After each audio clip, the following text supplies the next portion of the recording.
Yes, hello and welcome to another vlog from Ben our Rider.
Yes, so here we're today at the Yamaha JJR Motos in Fuengirola. First of all, thank you very much to Yamaha JJR Motos in Fuengirola for this test ride today of the Yamaha TMAX in TechMax version 2023. Thank you very much to JJR Motos. Today we're testing out the Yamaha TMAX TechMax 2023 version. This is a parallel two-cylinder 562cc engine. It puts out 35 kilowatts or 48 horsepower, the limit of A2 for A2 riders with an A2 license. At the moment it is available in two colors. This is the dark petrol version. We also have a black version. A regular version I think is also available in two colors in 2023. And we have a price of about 16,500 euro for the TechMax on the road and about 2,000 euro cheaper without TechMax. This version that you see here is equipped with the sports pack. What do we get in the sports pack? We get the windscreen, a sport windscreen, which is not really efficient, to be honest. You can also, of course, move it up and down electronically, but I guess I would prefer the regular windscreen. We also have these footrests here, which come as a standard in the sport pack. We also have these protections here on the handlebar. They come in the sports packs as well. And also we have a sports license plate holder in the rear. And I think that's everything for the sports pack here. So on the left hand side of the handlebar, we have the brake lever for the rear disc brake, which is adjustable in 5 positions. We don't have anything here to switch for your index finger. We have all of the controls available basic for your thumb. We have the light switch here for high beam, low beam and passing light. To the right we have the controls for the cruise control. We can turn it on with this button in the middle. We activate it with the set button. We also have a turn signal switch here, left, right in the middle to reset. It's in the normal position. I would say Honda is a little bit further down there. So I have to get used to it because I ride a Honda. We have the joystick control and return button here for the display. You can also push the joystick to confirm settings and stuff like that. We have the horn button here. we also underneath we have the parking brake, which will set the parking brake on the rear disc brake when you have it parked using the side stand. On the right hand side we have the throttle. We have the brake lever for the front disc brakes, also adjustable in 5 positions. We have the emergency cutoff switch here. We have the mode switch for T or S mode, touring or sport. And we have the hazard light switch here, and we have the starter switch here. In the middle we have the power button. Basically we can turn it on, turn it off, lock the handlebar here. We can open up the seat if we press the upper portion of the button here. In the middle we have the display. We have a nice sunshade above it. Unfortunately, if you're taller than me, I'm 175, and you get on the bike, you kind of feel like the sunshade is actually blocking your view to the display, which of course is not true when you scoot backwards onto the seat. But I think when you're taller, you might have some problems with this sunshade already because it's fairly low. But at least it's there and trying to protect the display from the sun. We have a nice TFT display here, which is also capable of showing a map screen, but only navigation only if you have signed up for Garmin. It's a subscription model and you have to pay yearly, I think, for this to be activated and that you can navigate on this nice display. We have the time on the left hand corner. We have all the data left and right. We have the speed in the middle. We have the mode, as you can see here. I can switch it around. We have mode T at the moment. I can switch it to mode S. And we have 2 different displays or 3 different display schemes here. On the left hand side we also have the coolant temperature gauge. On the right, the fuel level indicator. We can quickly go into the menu here. You just you basically use the joystick, press it to the right. You get back to the setting which you have used last. So this is machine setting, theme, vehicle info, audio, application, screen adjust. We can raise and lower the screen with this. As you can see, we can adjust the grips. Wait, I have to go back here. The grips here and the seat, and in machine settings you can fine-tune everything. You know, the grip warmer, seat heater, traction control, maintenance, clock brightness, units. Apparently I don't see anything to change the language. This is in English for now, so I guess it's good for many countries, but I don't know if you can actually, or if it's flashable to some local language. I don't know. Let's get back out here. We have a nice button to go back here actually, and on some displays you have to press something longer and it doesn't work. This is very nice and easy to operate, I would say. Very nice and a lot of fun to use actually. As you can see, I go into there, then I press the exit button and everything is back to normal. Quite nice display. Let's get to the storage space. On the left hand side we don't have anything. On the right hand side we have a not lockable compartment, unfortunately. We can put the key in there if you like. You can put your phone in there. There's a adjustable tray here which you can take out if you want. There's a USB connection. Actually it's not 12 volt. Usually Yamaha only had 12 volt. This is now USB. And that's everything for this little compartment. We can open up the seat. If we press the seat or the power button, seat is here. Seat opens up and this is what it looks like when the seat is open. We can fit a full-faced helmet. I will put the picture of my Shark Spartan size M on the screen for you now. We have a courtesy light in there and it is not really that big. It's more like NMAX standard. You know, you could put one helmet in there, but better than nothing. There's also the tank here. I think it fits about 15 liters. You can only open it if you turn off the bike, then you can open up the tank.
So this is the Yamaha TMAX TechMax 2023 scooter, and we'll take it out for a little spin. Let's go. First of all, I would like to thank very much JJR Motos in Fuengirola, Yamaha dealer here in this area. Thank you very much for this test ride of the Yamaha TMAX TechMax 2023. Thank you very much, JJR Motos. In order to get things started, we press the lock button here. And if the key is within reach of the scooter, the key at the moment here is in the glove compartment, then everything comes to life. We see the display right here. We can switch around the modes on the fly, S mode, T mode, and we have all the important information on the screen. So I would say let's get back to the dealer, start it up. One thing I can tell you about the seat, it is much more comfortable, to be honest, than Honda, because it's a little bit softer, and the seat height is 800 millimeters, but as you can see I have to tiptoe. I am 175, so it is 800 is not that high, but you know, the seat is very wide, like a horse's ass, very wide, so that's why actually it feels a little bit higher than normal.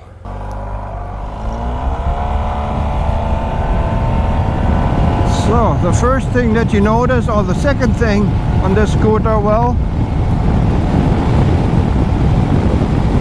first of all, the windscreen, unfortunately, in the sports version is very low, so you get all the wind basically on your helmet, unfortunately. But what you notice when you apply some throttle, that is very responsive, very nice actually to handle, and the power is immediately present. It's very nice, it feels very sporty. One thing I don't really like is the sound of the engine exhaust. Sounds a little bit grumbly. I guess you can change that if you change it to another exhaust. The cornering, everything is very nice. Of course you have to get used to it in the beginning, because we only have 15-inch tires in the front and the rear, so it is very, very agile, but also very nimble, easily flickable, and yeah, after you've been sitting on this for a while, you feel like a champ already. Not a chimp, but a champ. As I said, we also have cruise control, which you can activate at around about 50 kilometers an hour. Let's see if we can activate it now. I will turn it on, and when you turn on the cruise control, you still have to activate it using the set button. Okay, we go 60 now. I have activated it. It said set. I'm not doing anything. See, mama, look, I'm doing it without anything here. And we go 60. Of course we can always go faster or slower. As you can see here, we go a little bit faster, then it goes down to the set speed, and yeah, then it continues or resumes the speed that you have set.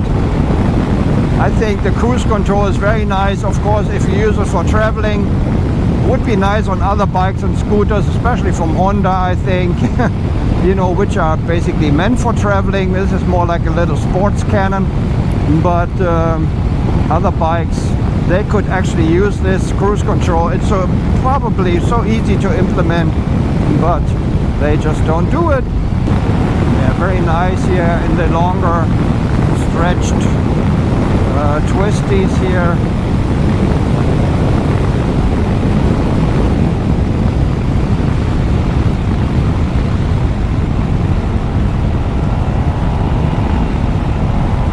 The display is still, yeah, it is easily readable.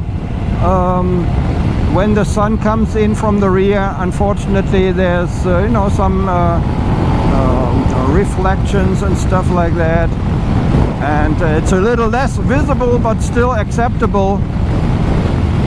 And I think that's why they also gave it this sunshade there. which of course is a nice addition. The sunshade, however, I have to say, you notice that right away when you get on the scooter. When you are taller than me, I'm 175, and when you're taller than me and you sit on it for the first time, you think the sunshade is actually blocking your view a little bit. But of course when you scoot back, you know, on the seat, everything is better and works out better for you.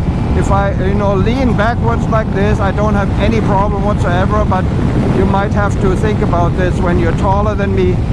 Maybe have to make a seating test and see if everything is okay and visible for you.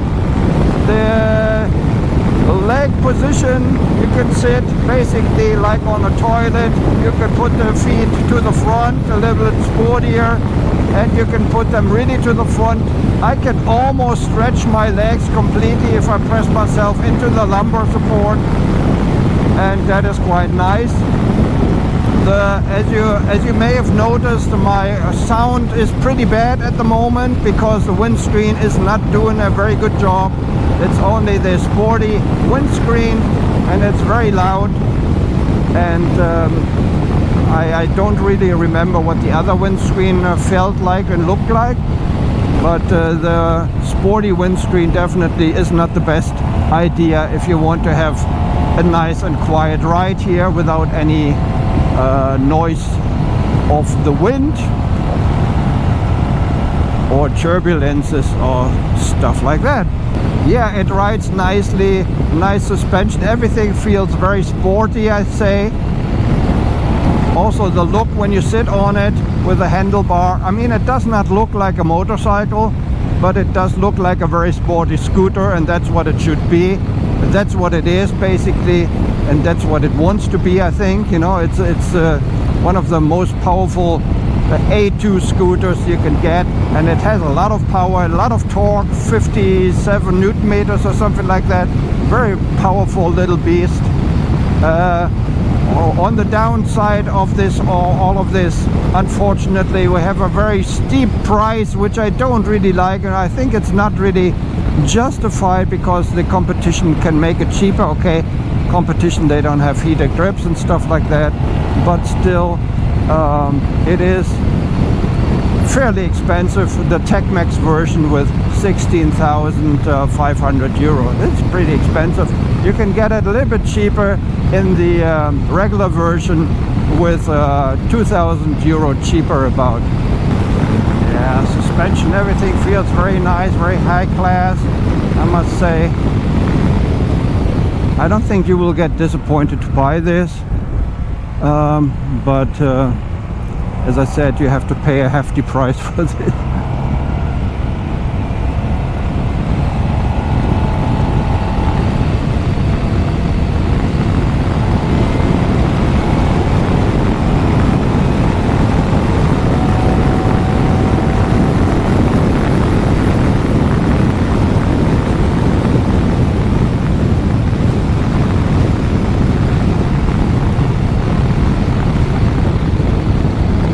Yeah, pretty nice, and because of the smaller tire size, the 15-inch, I would say it is also very nice for the city. It's very agile. Definitely 2 thumbs up here from Ben Rider for the Yamaha TMAX 2023 model. They have not made any changes to the first version when it came out, 2022. I mean, when they changed things on it, you know. I mean, the TMAX has been in production for a while, but when they changed, you know, the new display and stuff like that, and the design, so they have not changed anything except for the colors. The mirrors, okay, they are quite to the front, but unfortunately you don't see very much. I mean, they're kind of wide angle-ish, but still you don't see very much. This is one point of critique I don't really like. The mirrors, they should be either, okay, it looks sporty of course when it's in the front, but they, you know, they should have a different view, field of view. When it's standing still, the sound of the exhaust and the motor, as you can hear, it's very quiet. It's only a little rumbling, grumbling noise when you speed it up, but as I said, to me the exhaust, the sound does not sound very good. I guess you might have to change your exhaust for that. It's a nice sporty high-tech scooter with a lot of power. I like it very much. One thing, as I said, I don't like very much is the price. It's not really competitively priced, but there are definitely some people in the market who are crazy about this and willing to pay so much money for it. Anyways, a nice scooter for sporty people or for people who want to be sporty. The Yamaha TMAX 2023 model year. Thanks again to JJR Motos in Fuengirola, Yamaha dealer here for the Fuengirola area. Thank you very much for this test ride. This has been a ride out. Take care. Bye bye.